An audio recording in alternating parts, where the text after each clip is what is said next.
Hello, welcome to the sideboard here at the StarCityGames.com Season 4 Invitational in Las Vegas. I'm Nick Miller alongside the Esper Professor, Shaheen Soorani. How you doing, sir? Never been better. Always good to have you in the sideboard. Of course, you're not playing Esper today in Modern. We don't want to discount anything else, because...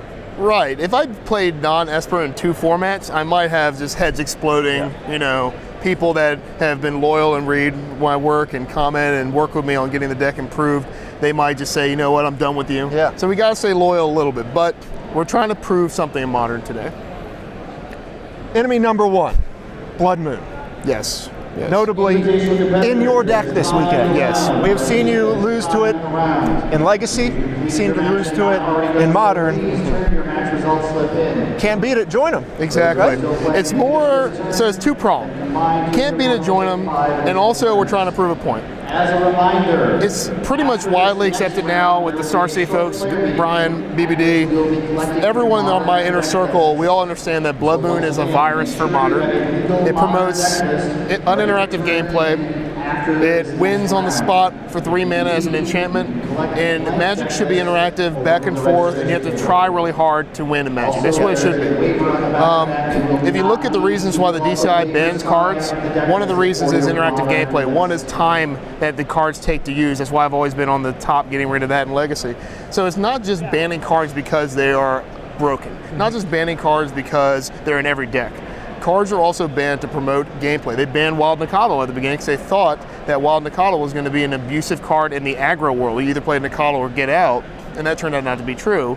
So they're right and they're wrong. But Blood Moon is a card that does not punish you for a greedy mana base. It punishes everyone for having 6-7 basics. We tested it. We drew opening hands of blue-white control with Colonnade, Seacrum Coast, Flooded Strand. You fetch your island, you Serum Visions, they Blood Moon you, you don't draw another basic for the game, you're dead. Sure. And it's not because of your greedy mana base, it's because you just drew the wrong side of your lands, and it shouldn't be that way. So we're going to play Blood Moon. I'm playing it as hopefully to put it on the radar a little bit more. I'm going to write a lot about it. I've been active on social media about it. It needs to go, and we're going to work to get rid of it. You're on the forefront. Yes, yes. All right, now that the Blood Moon discussion is, taken care of, Rant you're playing over. Blue-Red Delver. Yes. Now, a deck we don't normally see you play. You're in the control spectrum. Of course, we saw you at the Grand Prix playing some land destruction in this format. Yep. But you're a little, we've seen this deck before, back when Treasure Cruise, Dig Through Time were around. Those are gone, but the shell is still the same. Delver of Secrets, Young Pyromancer, Snapcaster Mage, a billion cantrips and, counter spells and burn spells. Yep.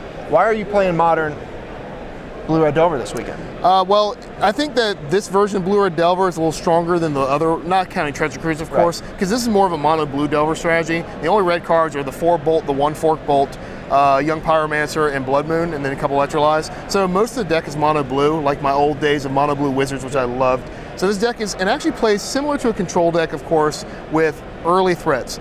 I am bolting people. I am playing Delver of Secrets, so it's loose to call it control. But the reason why I'm playing it this weekend is because it has the blue power to disrupt combo decks, has the blue power to gain card advantage through Snapcaster Mage and Jace Vryn's Prodigy, and it's got the red reach that you need in these type of decks. So I think it's a really good call for this weekend, and I've been playing it vigorously online. So I'm very, very happy with it. And of course, turn 3 with no skill involved, I just fetch my 3rd land with an island and play Blood Moon, and my opponents can't win. Boom. It beats them all. Game over. It beats mono red. It shuts off half their spells. They can't Helix you if they're still playing that. They can't Destructive Revelry after board. They can't cast an effective Searing Blaze. They can't cast Boros Charm or Target's Command. It is good against so many things that it needs to be removed. And we together, Nick, you and I, will help to get this card out of here, okay? We'll take it out. You're spearheading it, though. I'm going to try. All right. Of course, you got Bolt and your Electrolyzes and those things, but you got a ton of counter spells. We've seen these decks kind of vary on how they want to build their counter spell base. Yes. But you have them all. Remand, Mana Leak, and Spell Snare, along with Gitaxian Probe and Serum Visions, cards we expect to see in this type of deck. Yes. But you want to disrupt everyone. Yeah, and Spell Snare is fantastic. Mana Leak's an auto 4 of. Remand's great in these kind of decks. I think the more blue you play, the better you'll be in a more broken, abusive format. If this was standard or this was modern with more bannings, then more red would be better to deal with creatures. But the threats are not early little creatures. They're not noble hierarchs. They're going to be Primeval Titan and Summer Bloom and Deceiver Exarch with their combo. So you want to be able to play blue interactive spells away from the red interactive spells. And that's why I think a lot of people fail with Blue-Red Delver in Modern, is because they're still focusing on playing like Burst Lightnings and having a lot of reach, or you should play more blue interactive spells so you beat the spectrum, the field. There's only one bad matchup. It's Mono Red. Can't ever beat it. Play Control can't beat it. Play Aggro can't beat it. I'm not joining them though. I promise you now. That will not be a permanent place for me. We see you edging over a little bit more here, making everyone have mountains. So. Yeah, I still want to play Magic though. The Blood Moon is just the icing on the cake to hopefully get it out of here. All right. Well, of course, moving to the sideboard, you got more Blood Moon. Why would you have enough of those? I want all of them. So you only want 2 in the main deck. Why do you want more in the board?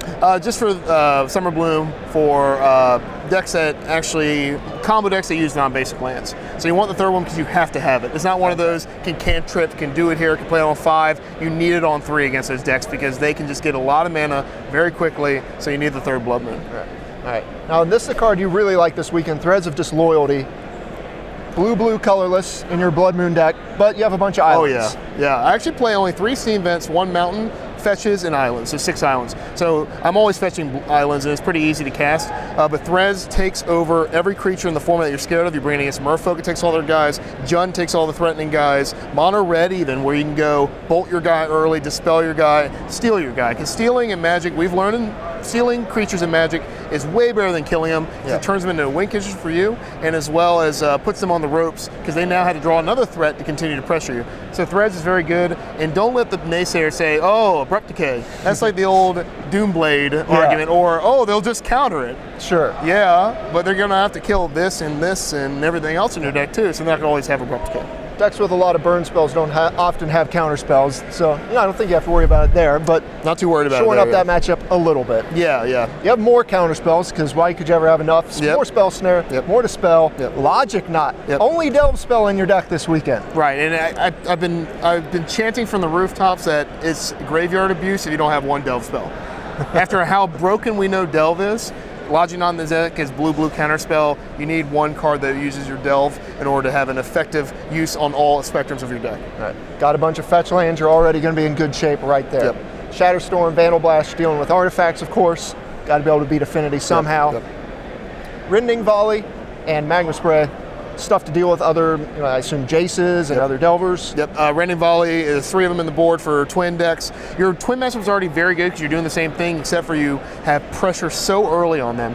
And you're just able to reman their Exarch, Mana Leak in here, and they're doing the same thing to you, but they don't have a Delver. They don't have a Young Pyromancer. They don't have early threats like you do, so that's one of our best matchups. But with Rending Volley, it really shores up the Merfolk matchup, and it shores up the Deceiver matchup, and also any against the white-green deck, the Craig Wesco deck.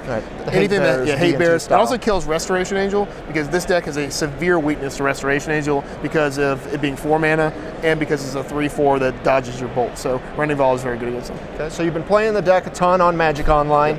Good results. What are your great matchups? Great matchups are number 1, twin decks. You're doing what they're doing, like I said, and you're able to interact with them with pressure on the board. The fair decks without Tarmogoyf are pretty easy.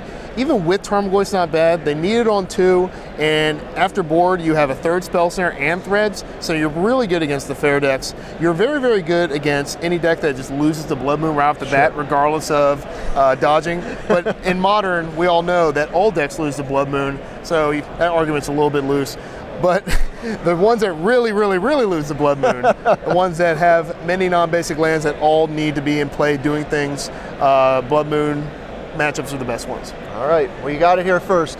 Blood Moon, it's the way you win. No Magic to be played here. Yep. If you want really good, interactive, fun Magic, play some Blood Moons. It makes at least one person happy, right? Yourself. Yes. Well, as Glenn Jones always says, there's a finite amount of fun to be had in Magic. Right. You're going to take all of it. Yeah, I mean, someone's got to have it all, but Blood Moon really deletes 99%. If you watch on camera, and this will be the last rant, I promise, when you have it on camera, and the Blood Moon player can't play spells, and the actual player receiving it can't play spells, you know there's a severe problem with the card, and it really needs to go. And I have that itch, I know it's going to be gone. Just like Dig Through Time and Treasure Cruise, I ranted about those. There's certain cards that just don't feel right in the format, and there's one of those cards that doesn't feel right. All right. Well, I hope you're right on your prediction. Thanks for joining me here in the sideboard. Stay tuned to StarCityGames.com all weekend long for the action here in Las Vegas.